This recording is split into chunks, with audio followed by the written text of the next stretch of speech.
welcome everyone. I'm very excited to have you on this panel. I'm Soma Todd, founder and CEO at Recart. We do mobile messaging marketing for Ecommerce brand. We are fairly popular in the Shopify ecosystem. We just crossed 150,000 installs and helped tens of thousands of merchants with their mobile marketing efforts. So I'm very excited to help you today with all the actionable advice we will try to pack into this session.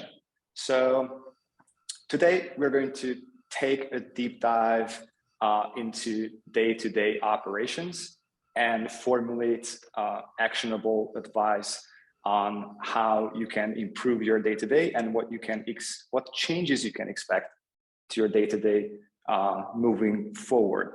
We will also focus on these day-to-day decisions the speaker have to make that drastically changed over the very challenging 20-month period of time that we are just past.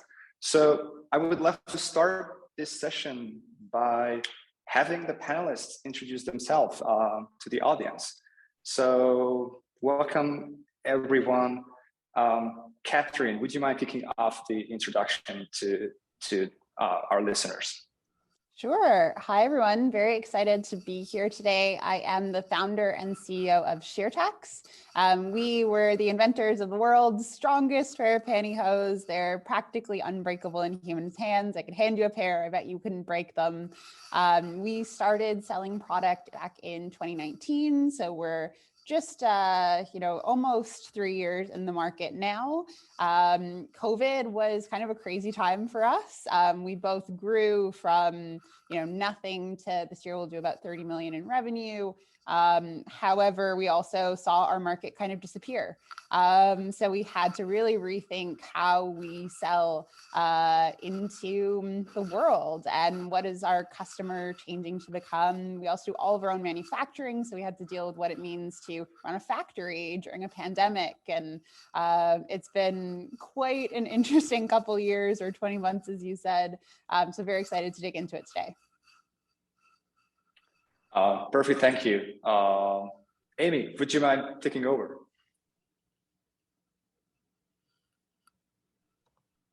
Hi, yeah, so thanks for having me. My name is Ami Galani. I lead business development, which is really corporate development at Dick's Sporting Goods. Dick's Sporting Goods has, a long history of taking bets on brands and fledgling brands, many of which are massive now. And we like to support founders who are looking to innovate with product. And so a lot of my work is around getting to know folks who are innovating in product and thinking through ways in which Dick's Sporting Goods could provide financial or other support. Sounds great. And I made the colossal mistake of mispronouncing your name, so I apologize for that. I mean, I think I just forgot about that from our prep call. So Kara, would you mind taking over? Sure. Hi, my name is Kara Posner. I'm a partner at Giannuzzi Lewenden. We are a law firm specializing in the representation of consumer brands, primarily in the areas of food, beverage, beauty, health, and wellness. We do three main things for our clients. First is what we call sort of day-to-day blocking and tackling work. Any contract a young brand might see come through its doors as it scales and grows. Second category, and this is probably what keeps us the busiest, and that's the financings, whether it's the tiny first $500,000 safe or the $300 million secondary investment from a strategic. We help brands raise money all day, every day, 365 days a year. And regardless of the structure or size, our emphasis is always on protecting founders as much as possible and maintaining a healthy balance of power between the founders and the investors. And the final category of work is the most challenging and the most rewarding, and that's the dream coming true and the 5 to 7 year grind finally coming to an end, and that's the exit transaction. We do more M&A deals in the consumer space than any other law firm in the country. We've done over $10 billion in acquisitions in the last 12 months alone, with the most recent and the most notable one being Body Armor's sale to Coca-Cola. Whether the transaction is coming from an unsolicited offer or at the end of a 6-month roadshow and an investment banking bid process, this is where we feel we provide the most industry insight, the most value, and the most leverage.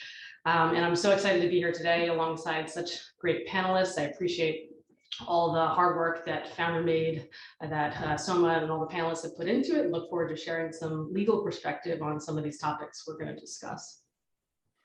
Sounds great. It is getting more excited. We have a very diverse group here. So Nicole, why didn't you close the introduction loop? You're not going to take a crack at my last name.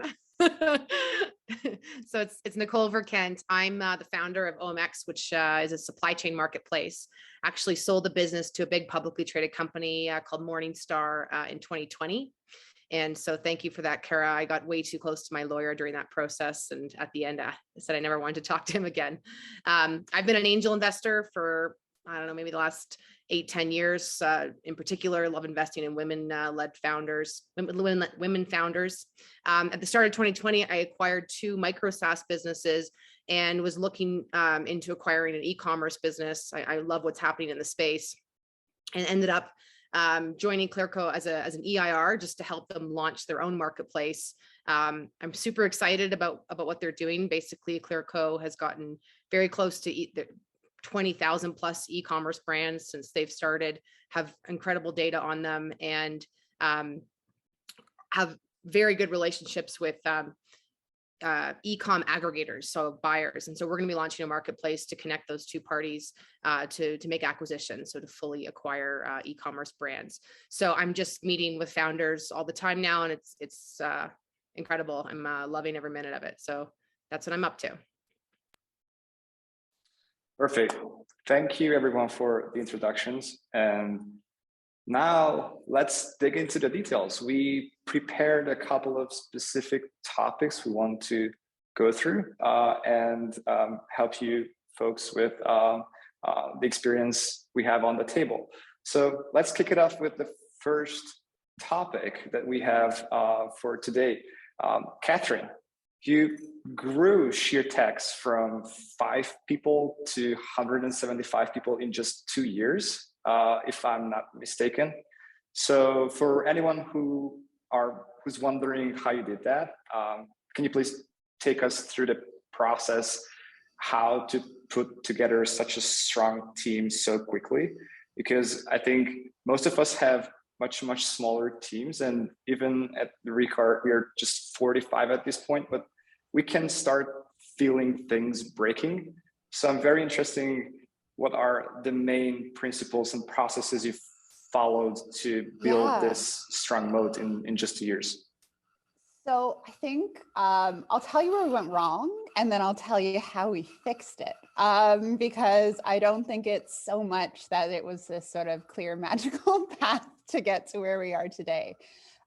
So we were kind of at the beginning of 2019, we were that 5 people that you were talking about. And we started with a few contractors that were working with us in manufacturing, but realized that we really needed to make our own product and make it a lot faster to both get our costs down with scale, but also be able to supply the sales that we were doing. So where we first started growing was actually on our manufacturing side.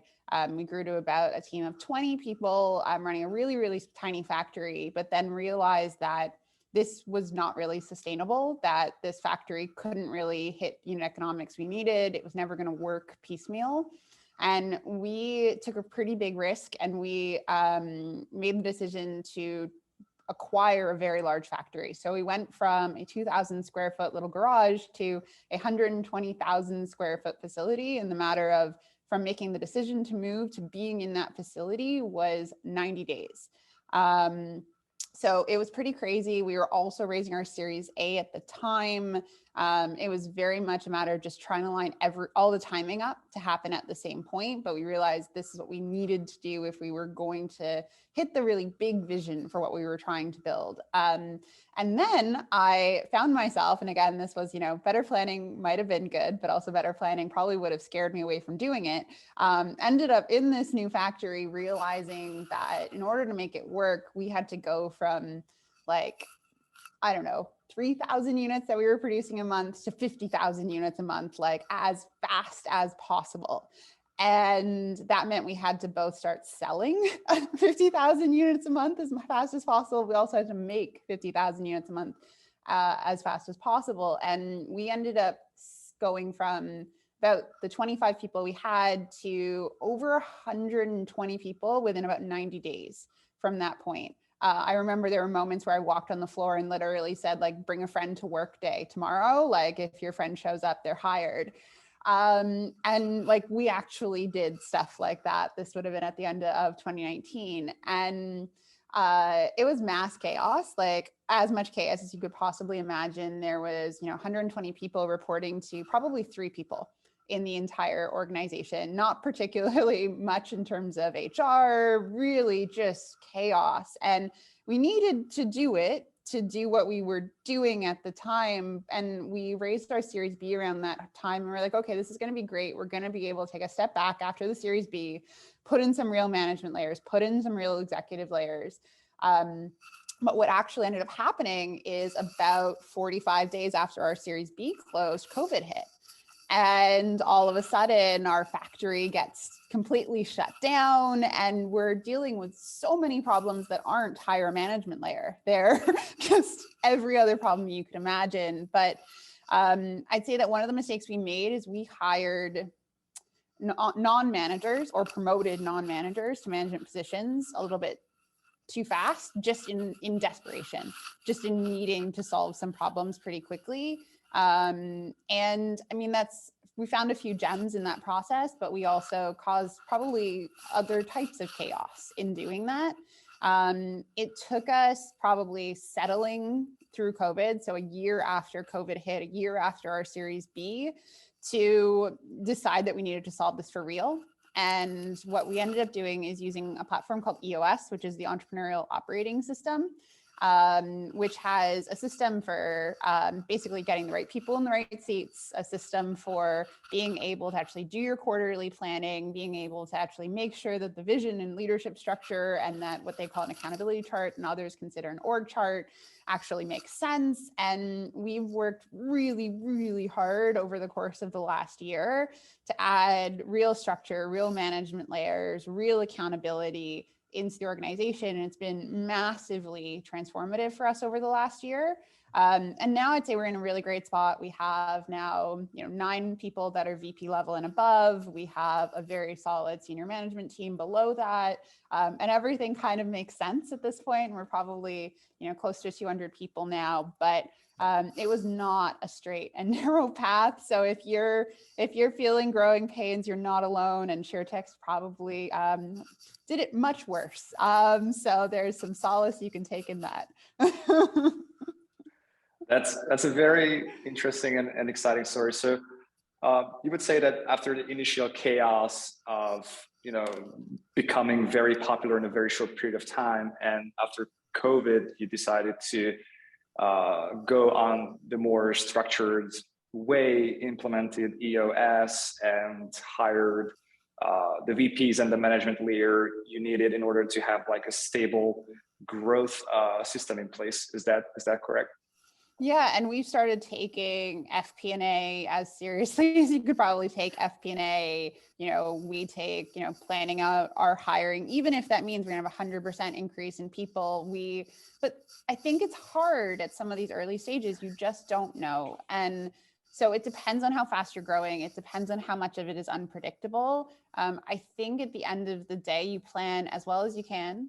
As much as you can. And then there are going to be things, and for us, that was, the move to the factory or the need to really increase sales incredibly quickly, where you do the best that you can. And sometimes you have to clean up the mess afterwards. And you want to avoid that situation as much as you possibly can as an entrepreneur, obviously.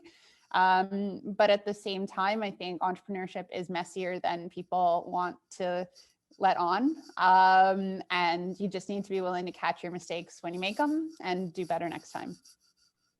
Makes sense. There is so much to unpack there. We will definitely circle back at some point. But I want to move with my next question to Ami. You also had like really great thoughts on the prep call, because you're more like coming from the retailer slash direct to consumer space, and you're seeing the entire space from the retailer perspective as well. So, and you also mentioned that you were involved in many cross-functional initiatives, and you actually led them. And can you tell us about some of your challenges leading these initiatives in the past 20 months? Yeah, so I will, look, I think the challenges for the last 20 months have really changed the conversation. So pre-pandemic, I would say that, there was a dichotomy, right? You had brands that really wanted to focus on direct to consumer, and you had wholesale. And the question is on the one hand, you've got really high customer acquisition cost if you go direct to the consumer, but then on the other hand, if you go wholesale, you can't control your brand message as much, you are subject to a retailer, the ordering cycles are different, and your margin structure is different. And, so many folks, really kind of operated in that dichotomy. I think what has happened over the last 20 months is that, the overall environment has changed so much, so quickly, like quicker than anyone could have imagined, that it's not really a dichotomy anymore, right? So if you look at what customers did from the onset of the pandemic, and whether they're walking into doors or not walking into doors, buying online, and what you saw happen to digital sales over the course of the pandemic, and then as economies and cities started reopening, what you've seen in terms of foot traffic, I think it's been really, really, really clear that when we as an industry talk about omni-channel, it's very real. Like the customer genuinely is looking to experience things in any way possible, right? So it could be digital, it could be what I call analog or in-store brick and mortar. And so so now in this environment where one person could be digital sometimes, brick and mortar other times, that dichotomy of direct to consumer versus retail is blended. And so what do I mean by that? So there are ways in which having a relationship that is, you're reaching your customers both directly and through a kind of a bigger organization makes a lot of sense, because you can get your customer when and where he or she wants to be. And then as you think about all the other kind of externalities that have happened during COVID, including like supply chain challenges, manufacturing delays, port delays, all the things that as a fledgling brand, it's really hard to manage on your own, right? And so when you kind of break down the barrier between DTC and retail, you can really kind of like jointly together reach your customers and break through and manage some of these macro challenges that are really hard to manage without scale. And to me, that's been one of the most interesting things about kind of what's happened over the last 20 months is, I think that we can all find ways of engaging with each other for which there is no precedent. There is no pre-pandemic format for what these relationships could look like, because the relationships are built around solving at pandemic developed needs. Makes total sense. I will also have some follow-up questions to that in the next round of questions. I'm specifically interested in how people started blending these kind of online and offline experiences, and what solutions and tools brands can use in order to unify that experience and provide the best customer service and customer experience possible.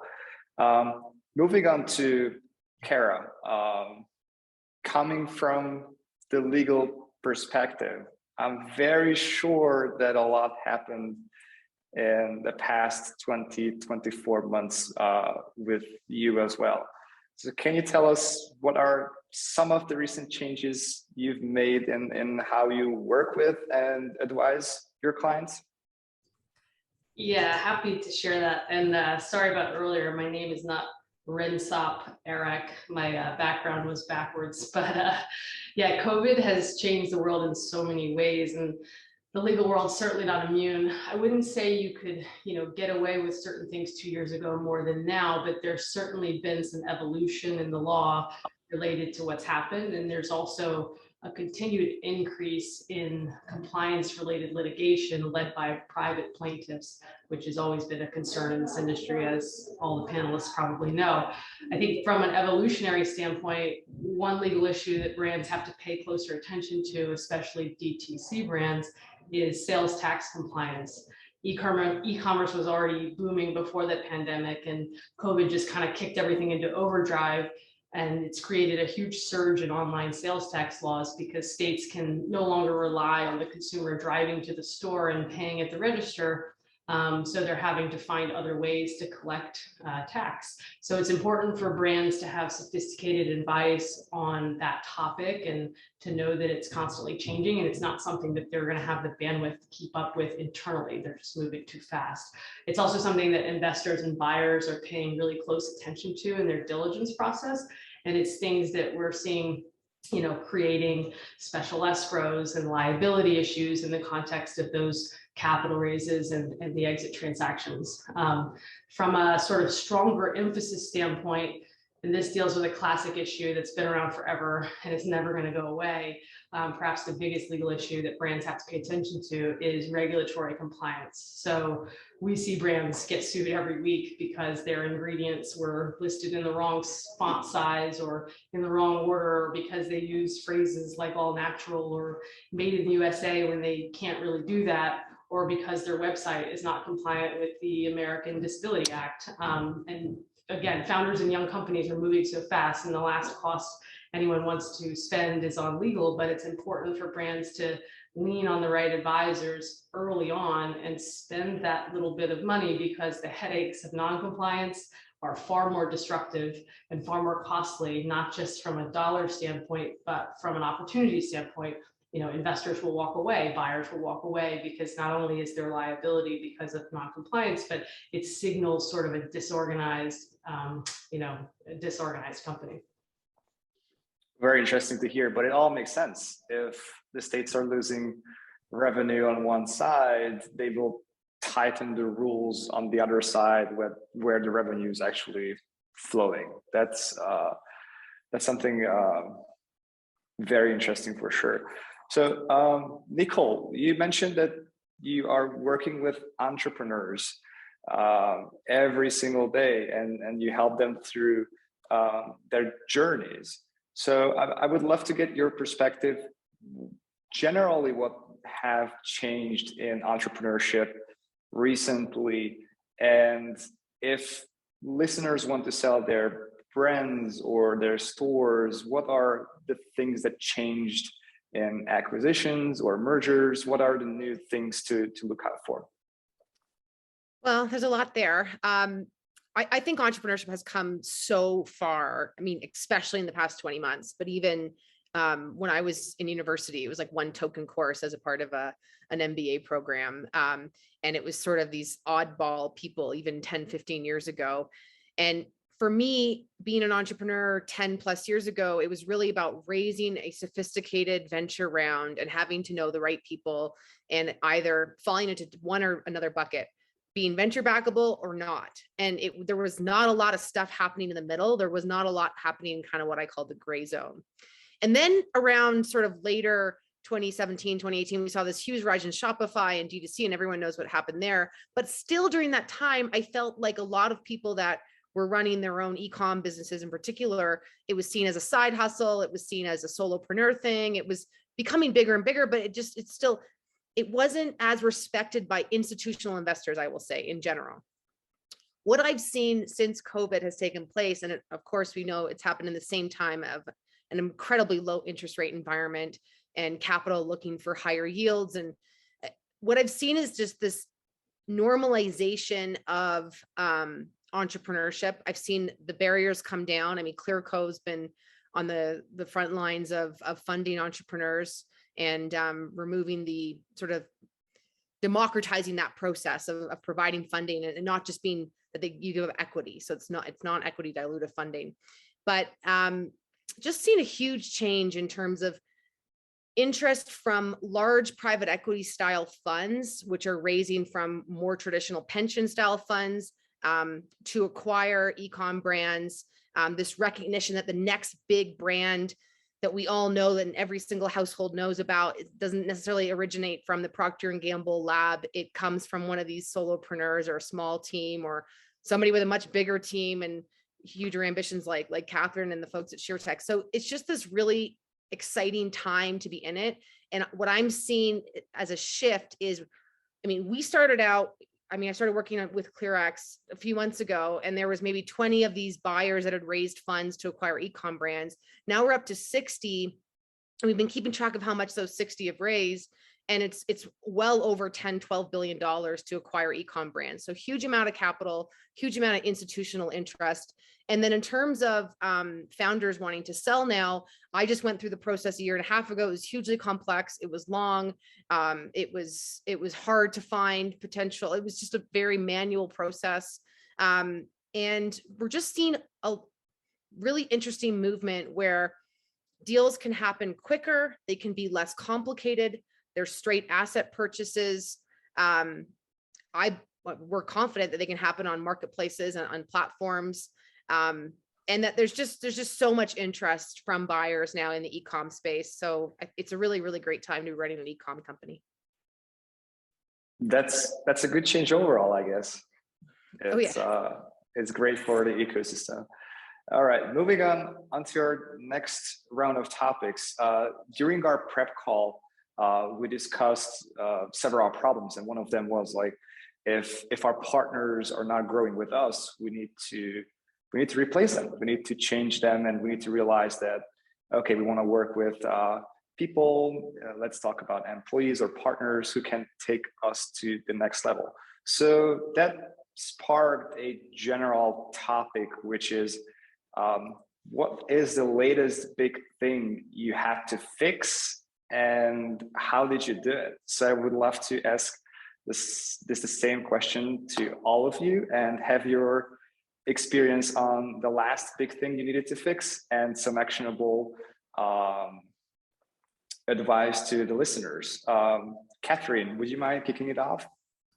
Yeah, so I don't know, it's very top of mind for me right now, but basically we are in the process of separating me from the day-to-day operations of the business. Up until very recently, I knew everything that was happening in every single part of the business.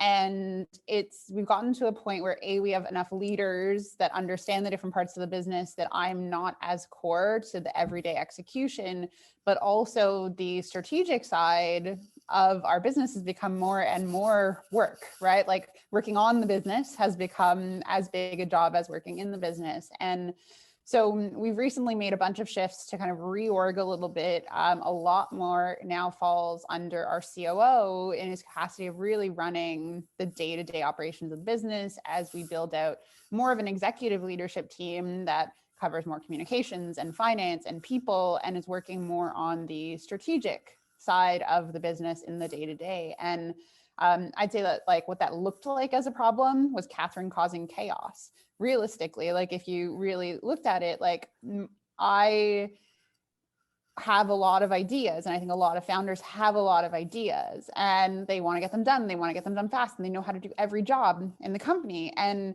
that works. And it works, you know, to move things faster for quite some time. But then at some point in time, you're actually probably doing more harm than good.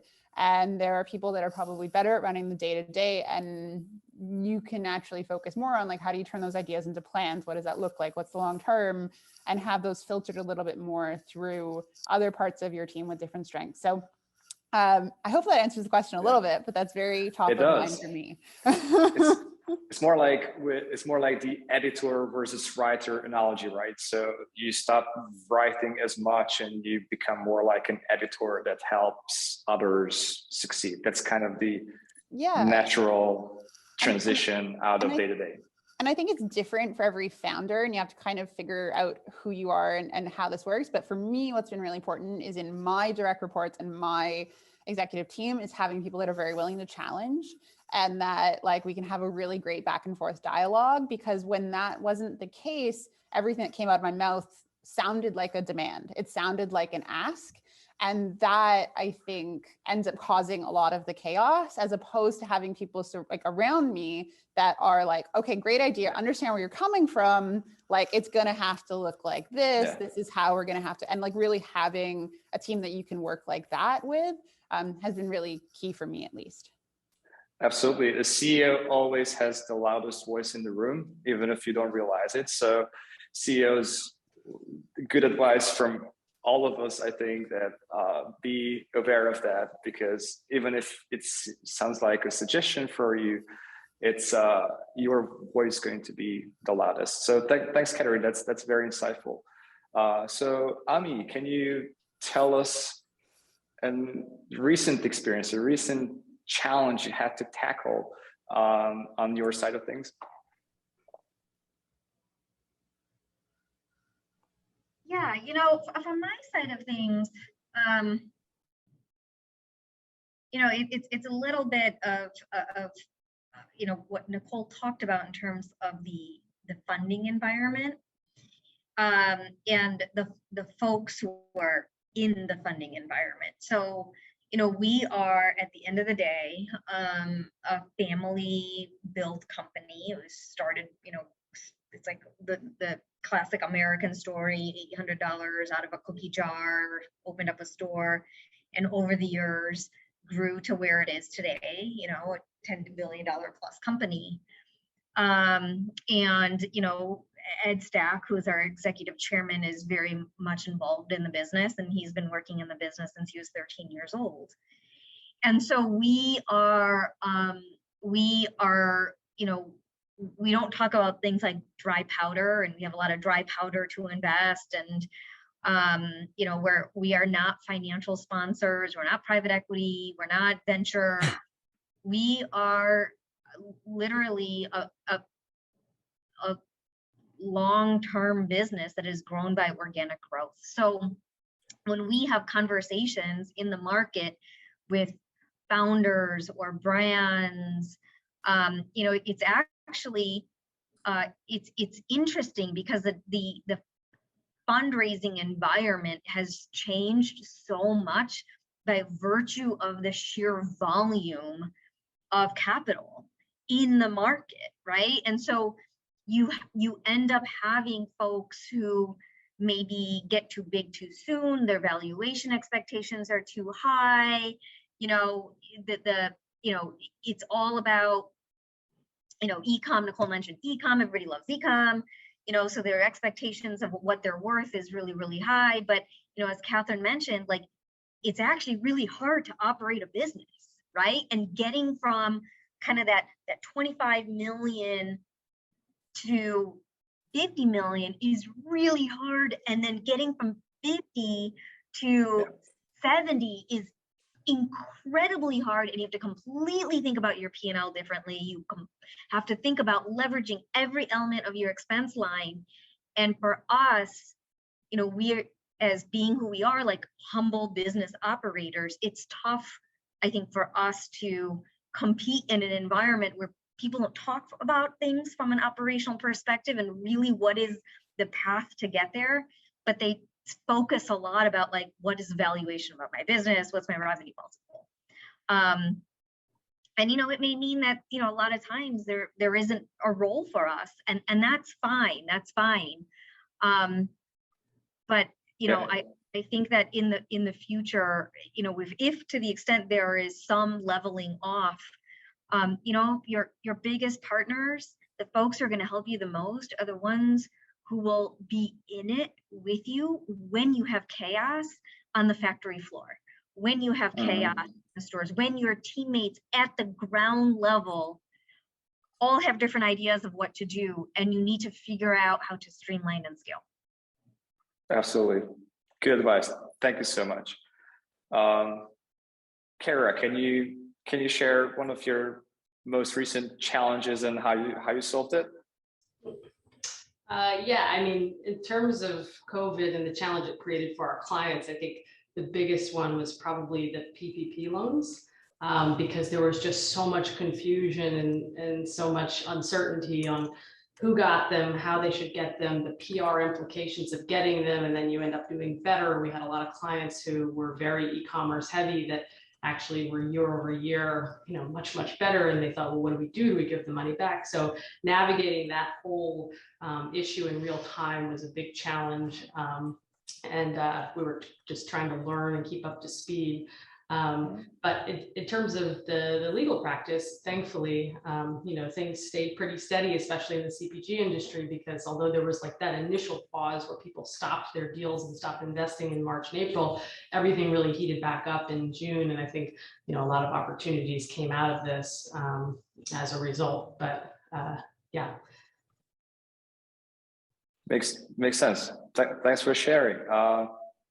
Nicole, moving on to you. Yeah, just to build on, you know, what Catherine said, I think it's a really important message for everyone attending today, is that I think as soon as you start to really focus on, as a founder, focus on doing what you're really great at, then I think you just unlock a lot more strength in the whole team. And then similarly, everyone on the team, if they're really doing what they're truly incredible at, like I can do accounting all day long, and as a CEO, you have to know how to, but you know, if I'm in the weeds all the time, I'm not working on growth, which is where my strength was. So I think that's a really important message. And then I really do want to circle back to what Ami just said about expectations around this world. And at the end of the day, I think it's so important to go back to the fundamentals of a business. And we're struggling with the same thing, where founders are expecting 20x multiples on revenue for e-com stores, for instance. And it really has to come down to profitability and cash flow. And so the world has changed, but it's also stayed the exact same, in that it's business fundamentals at the end of the day.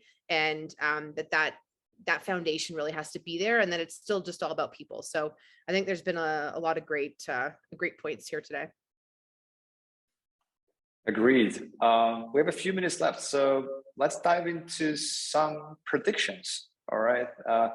Catherine, I want to ask you, like, what are the shifts, or what is the main shift that you expect to happen for your business or your industry in the next 18 months? What the listeners should look for as the big change in e-commerce? Yeah, so a couple things here. I agree with what Emmy was saying in terms of you aren't going to see businesses that are D2C businesses or in-store businesses. I think all businesses are going to be both. And I think we're seeing that, you know, every conversation I have with a traditionally D2C founder, it's all about storefronts and wholesale and getting the hell off of Facebook. And I think that is going to be a really common theme for the next 18 months. I think we will actually start seeing more boycotts of Facebook advertising from brands, which is going to be really interesting. I don't think it's going to be a long-term trend. I don't think it's going to last, but I think it's going to be signaling that new channels are needed. And we're going to see omni-channel being really, really, really important. Yeah. I think we're going to start to see, and this is like just selfishly from the corner of the world that I see, I think we're going to see more back integration of e-com businesses, meaning people actually making their own product. Because to Nicole and Ami's point about business fundamentals, like just being the top layer is honestly not enough margin to make any of this work. And I think you have to go deeper into running your business in order to get the profitability to be real. So I've seen this a couple times in like people starting to buy factories or work together to buy a factory so they have better unit economics. I think it's Viore who just got funded from SoftBank. Like this was a big part that differentiates them and their margins. We saw this years ago with Harry's, but I think this is going to become more of a thing. So a couple things for me. Yeah, great thoughts. So Ami, what do you think about the next 18 months? You mentioned omnichannel, and Catherine mentioned brands going off of Facebook and putting their budgets elsewhere. Yeah. Where are they putting that? Yeah. Look, I think that I was laughing at Catherine, your comments, because it's like you're speaking my language, right? And Nicole, you as well, in terms of the fundamentals. I think that, and maybe this is like repeat of everything that's like, it's an echo chamber, I guess, but I think with people, the workforce changing, right, and where you work, and flexibility in the workday means that people, and maybe this is a little crazy, but it kind of goes to that omni-channel, and I think store traffic is going to be meaningful, right? I think people, now that more and more people work from home or work flexibly, and they want to step out of their homes, I think they'll go to a place for an experience, right? And so that omni-channel, I think, could mean anything from convenient returns, convenient exchanges, even if the product isn't there, right? Pickup. It could be being able to touch and feel product, smell product, try product demo. It could be like sit and have a drink in a setting that you wouldn't have otherwise have had a drink. I just think that because the workday has changed, how people want to spend their time when they walk out of their home or their office is going to change. And I don't think we know yet what that looks like. So, the whole mixed retail youth living, I think that's going to continue to evolve into like really fascinating experience centers. And I think there's a lot, it'll be really interesting to see where that goes. Makes sense. Yeah, thanks for sharing. And yes, my head just tends to pop in. That's the virtual panel. It's very aggressively popping in, but we've been a little bit behind today, so we have to wrap. I am just so grateful for all of you coming on and sharing your insight. You're just incredibly powerful, and it means so much to our audience. So thank you so much for your time.